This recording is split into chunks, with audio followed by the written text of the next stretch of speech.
Muito bem, meus amigos, vamos começar a nossa live, checando aqui o som, checando tudo. A gravação está correndo muito bem. Hoje nós vamos falar de crianças prodígio. Essas crianças precocemente desenvolvidas, né?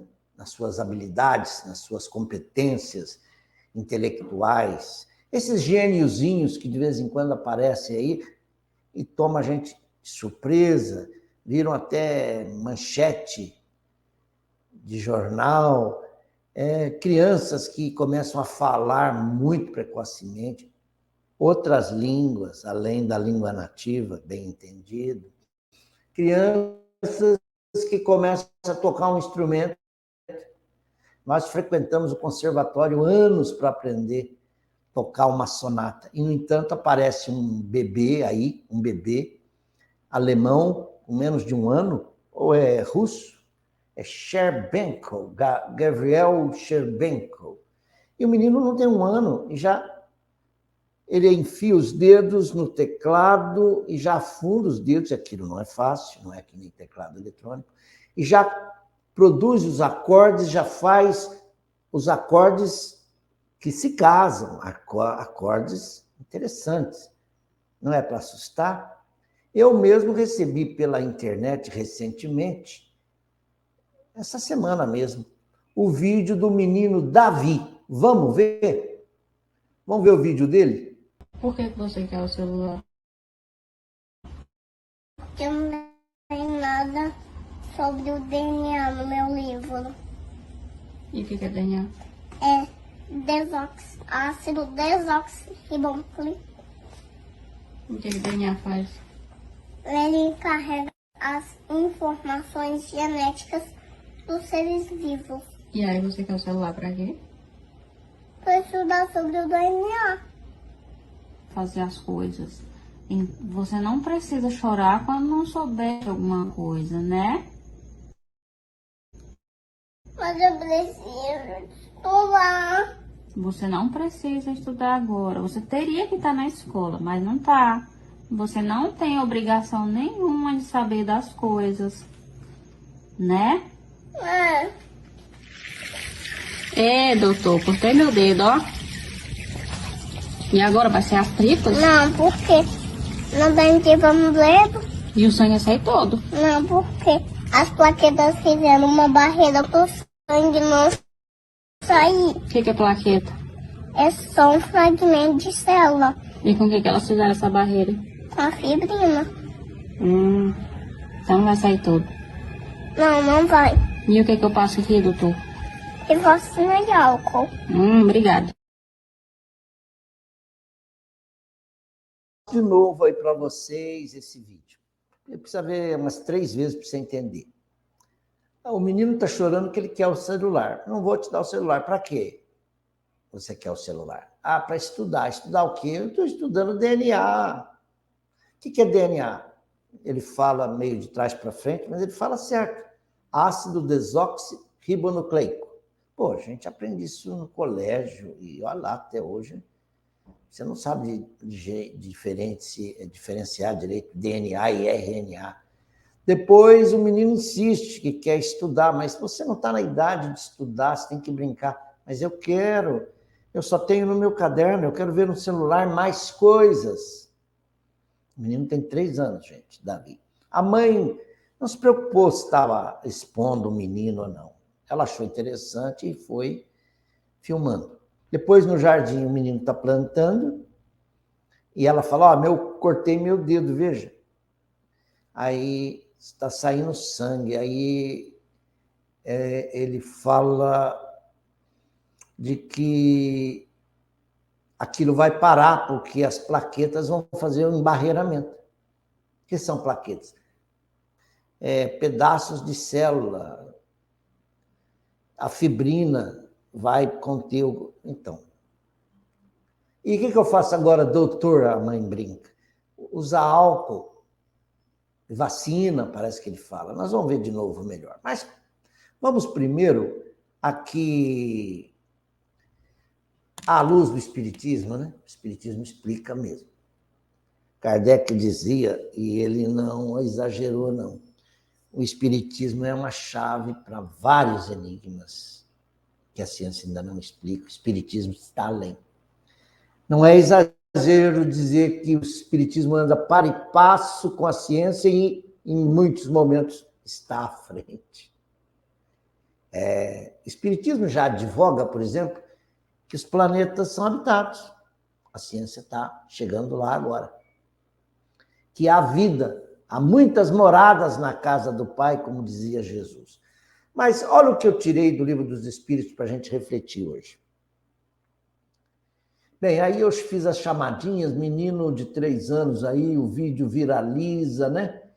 E vamos falar de alguns casos também, de crianças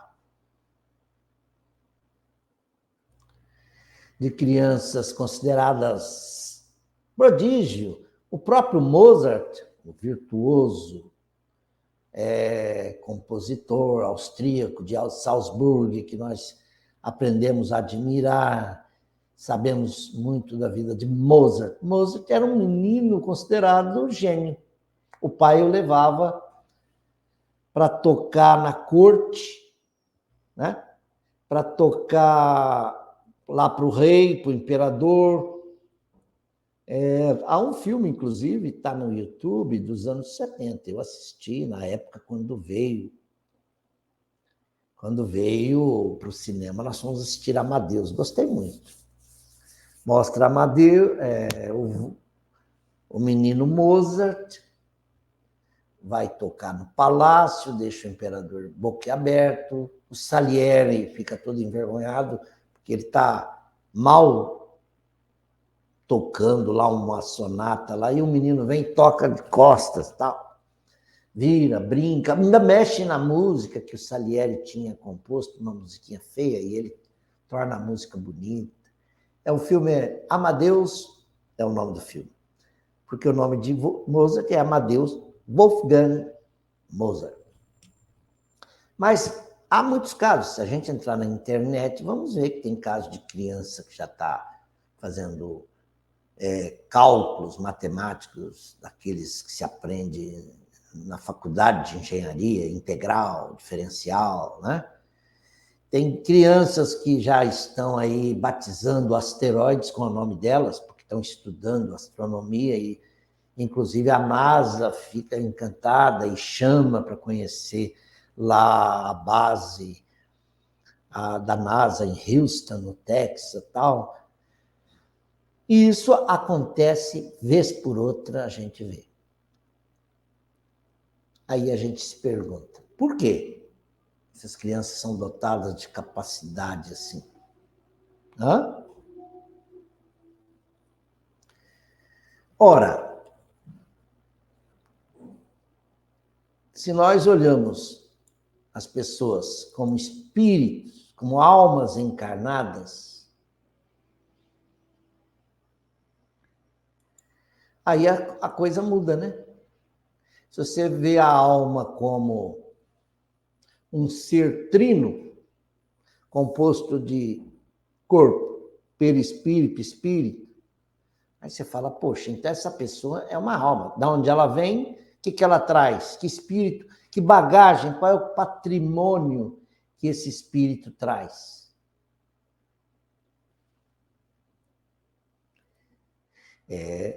O patrimônio intelectual é dele. São conquistas que ele já fez. Vejam, por exemplo, o que Kardec perguntou na parte 2ª de O Livro dos Espíritos. Veja. Ele perguntou, no intervalo que medeia da concepção, quando o óvulo é fecundado, começa a formar o embrião, o espírito já está ligado ao corpo. O nascimento ainda não se completou, mas já está ligado. Então, nesse intervalo aí, desde que começa a concepção, o espírito já está gozando das suas faculdades intelectuais plenas. Mais ou menos, dizem os espíritos aí, né? A falange do espírito de verdade. mais ou menos, conforme o ponto em que se ache dessa fase. Na quarta semana, quinta, sexta semana, como é que será? Sétima, à medida que a gestação avança, mais próximos são os laços do espírito ao corpo, tá certo? Aí diz lá, a partir do instante da concepção, começa o espírito a ser tomado de uma perturbação, um sono, um torpor, que o adverte de que lhe soou o momento de começar nova existência corpórea. A resposta é mais longa, por isso dividi em 2 slides. Veja a sequência.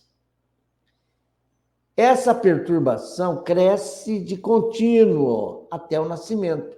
Nesse intervalo, seu estado é quase idêntico ao de um espírito encarnado durante o sono.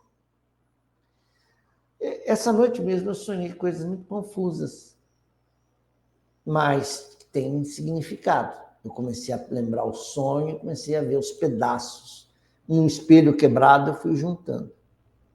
Quando nós saímos de casa e vamos dormir num hotel ou em outra casa de um parente, ou em outra cidade, quando a gente acorda, a gente fica olhando em volta. Opa, o que é? Esse armário aqui? Ih, aquela cortina. Olha para a janela, você está num hotel, você está em outro lugar. Aí que você abre a janela, que você começa a lembrar, não, eu estou em tal cidade, estou aqui para um congresso, eu viajei. Ah, tá, essa é a rua do hotel. Ixi, está na hora de tomar o café. Será que eu dormi demais? Será que o coffee break ainda está lá? Não é? Então, essa resposta nos ajuda a entender que o espírito vai retomando suas habilidades aos poucos. E agora, imediatamente ao nascer, ele já é tudo o que ele era na outra vida? Não. Essas habilidades vão se desenvolvendo gradualmente com os órgãos. O espírito se acha numa existência nova. Preciso é que aprenda a servir-se dos instrumentos de que dispõe. As ideias lhe voltam pouco a pouco, como uma pessoa que desperta e se vê em situação diversa da que ocupava na véspera. Dá para entender? Como é que você, ao nascer, já vai saber fazer o que você fazia tudo? Andar de bicicleta, nadar? Não. Os órgãos vão desenvolver e você vai usando os órgãos à medida que você cresce e a tua inteligência, teu cérebro também vai crescendo. Você aprende a falar, os dentes vão aparecer. Agora, o espírito nem sempre se assenhorar-se, se apropria do corpo rapidamente. Alguns aprendem a falar com 1, 2 anos. Outros, antes de 1 ano, já está falando. Alguns já conseguem andar e já fazem coisas que assombram os pais, né? Olha, ele falou, olha, ele sabe pegar direitinho na caneta e escrever. Hoje nós estamos vendo crianças que já nos assustam já.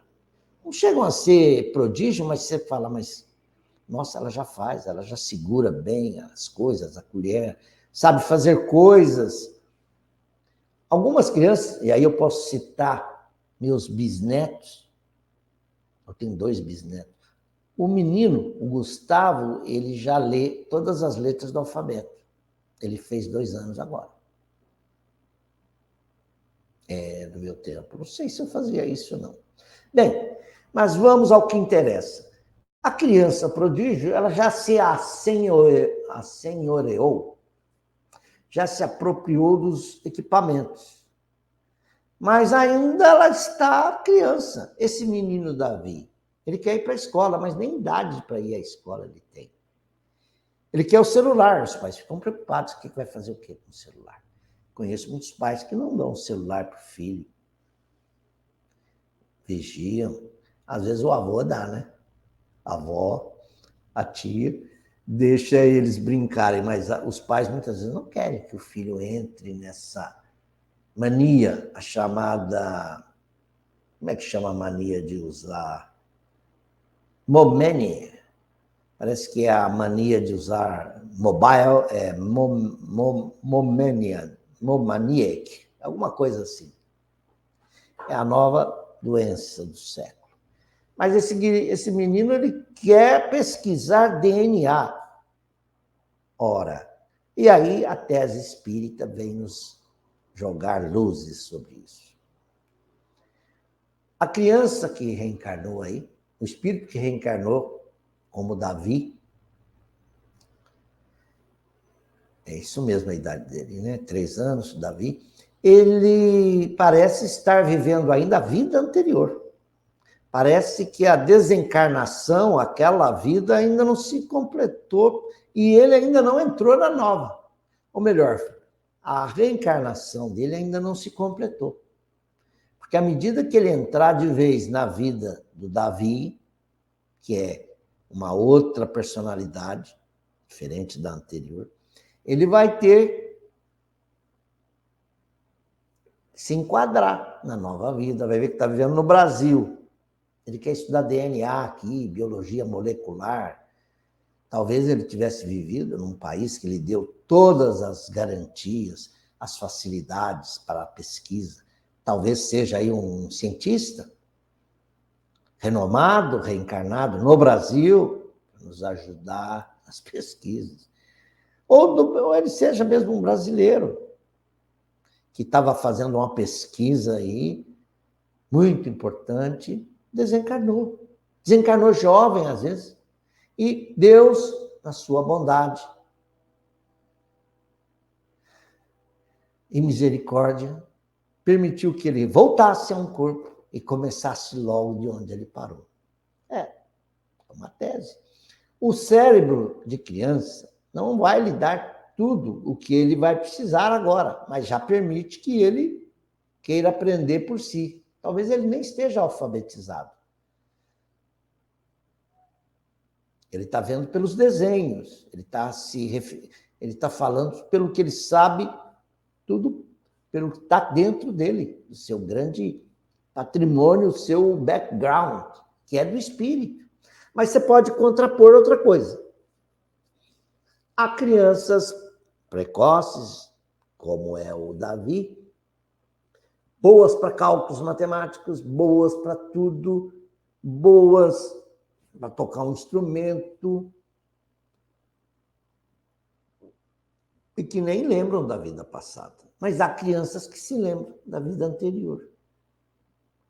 Por que a alguns é dado lembrar, outras não?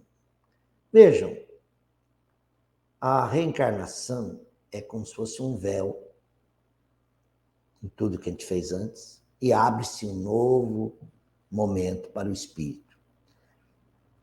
É providencial que a gente não se lembre da vida anterior, porque isso ia causar problemas. Sim ou não? A gente sabe, suspeita do que é que a gente já foi, conhecendo a nós mesmos. Quando o espírito começa, quando você faz a sua a viagem íntima, essa introspecção, você vai para dentro e começa a se conhecer, se falar, eu sinto em mim que eu tenho uma tendência para tais e tais vícios, é nisso que eu tenho que botar minha barba de molho. Eu sinto que tenho jeito ou atração para as artes, ou para as ciências humanas, ou biológicas. Não é assim? Tanto é que nós começamos a descobrir as nossas vocações logo às vezes na infância, na adolescência. Eu conheci uma garota lá no grupo de espanhol que a gente estuda, e lá tem gente de todas as idades. Eu, por exemplo, que sou um 61, e lá tem jovens. E lá há uma garota que ela já mostra uma vontade de aprender as coisas diferente. Ela é interessadíssima. Eu falei, mas você quer aprender espanhol para quê, né? Por que não aprende inglês, então?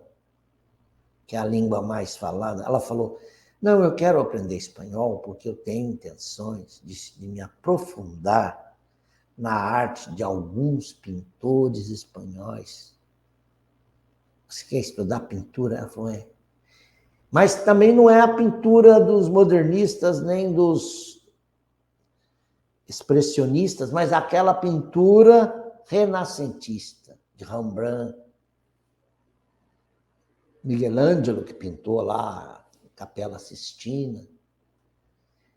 Eu falei, nossa, é isso que você quer? Ela, sim. Ó, veja, quanto interesse. Aí, gente, como é que vocês explicam?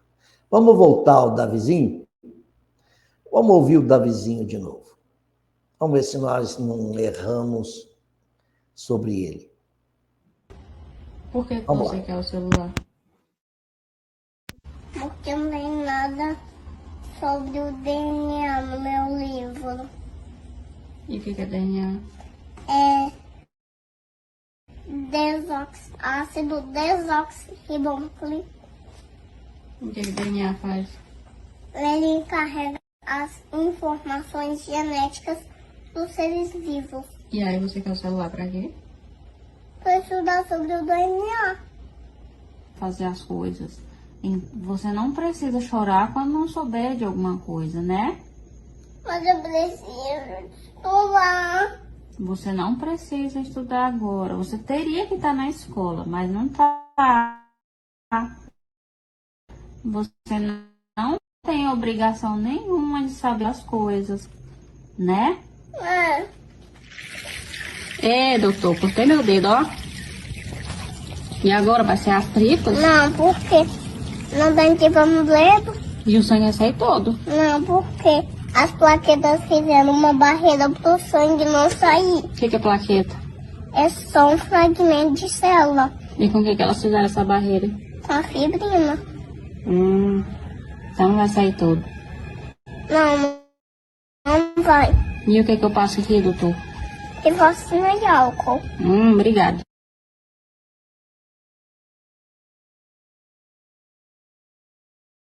Então, agora entendemos melhor, né?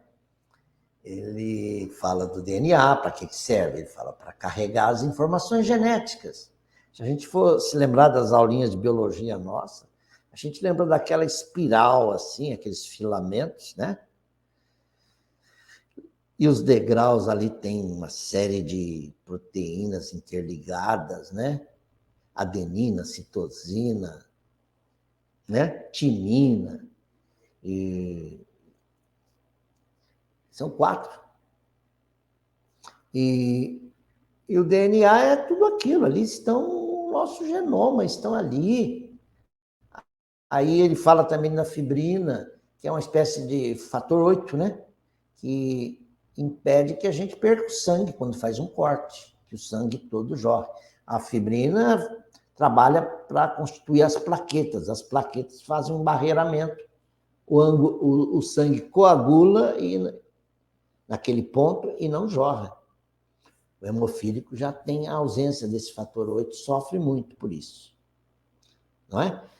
Mas o menino está aí mostrando essas potencialidades. Quando ele crescer e for para a escola, ninguém mais vai se interessar por esses casos. É como o menino Kim Ung-young. Kim Ung-young. É dos anos 60.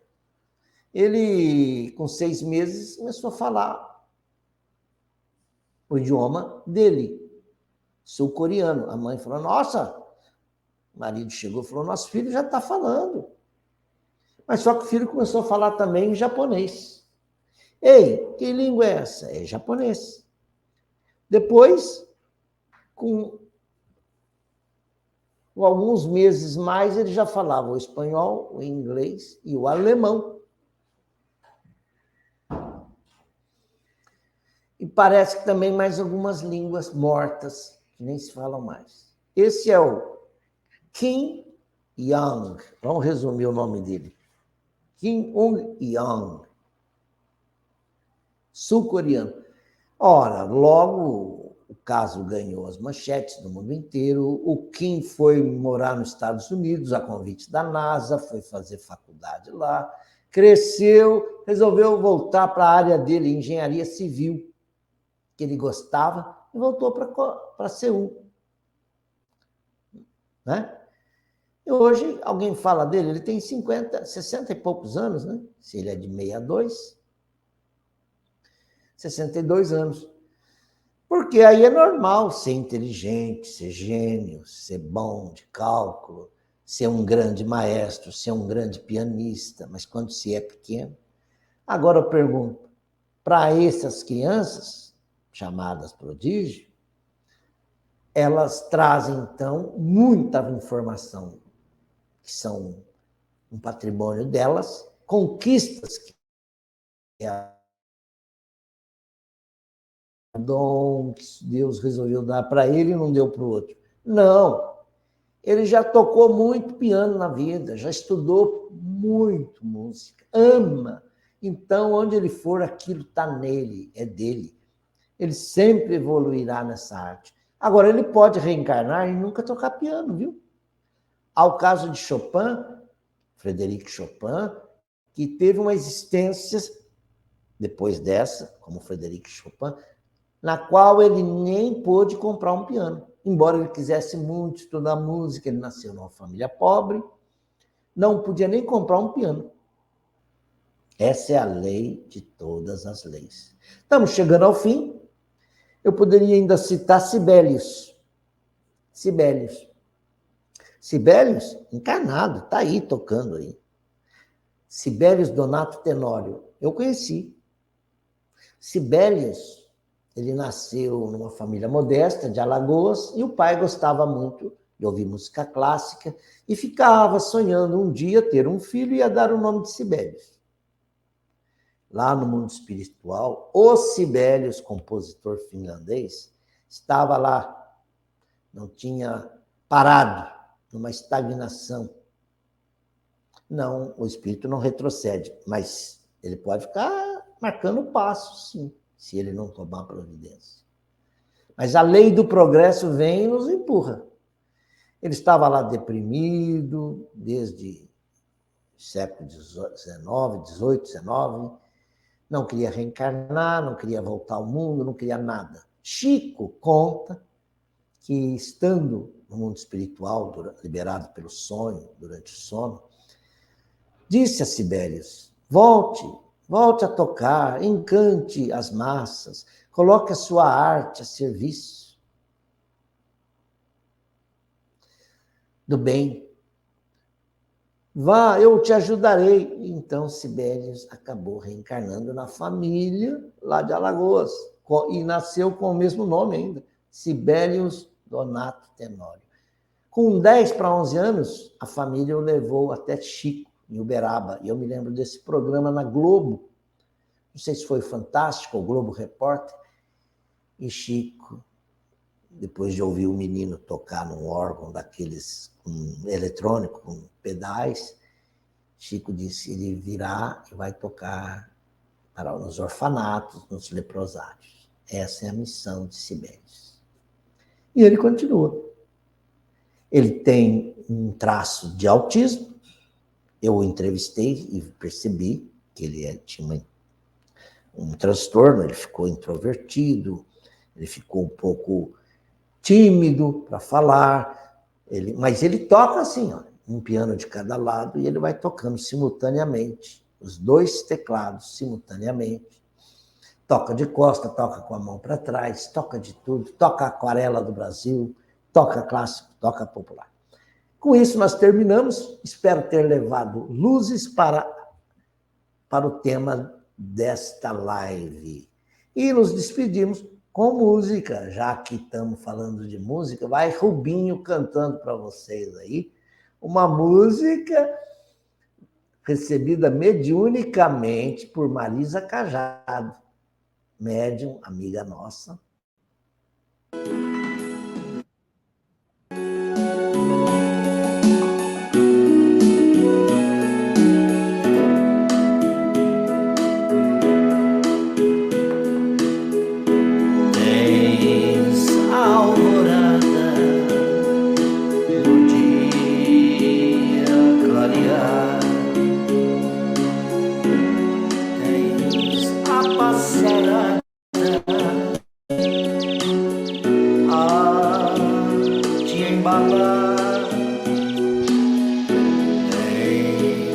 Quando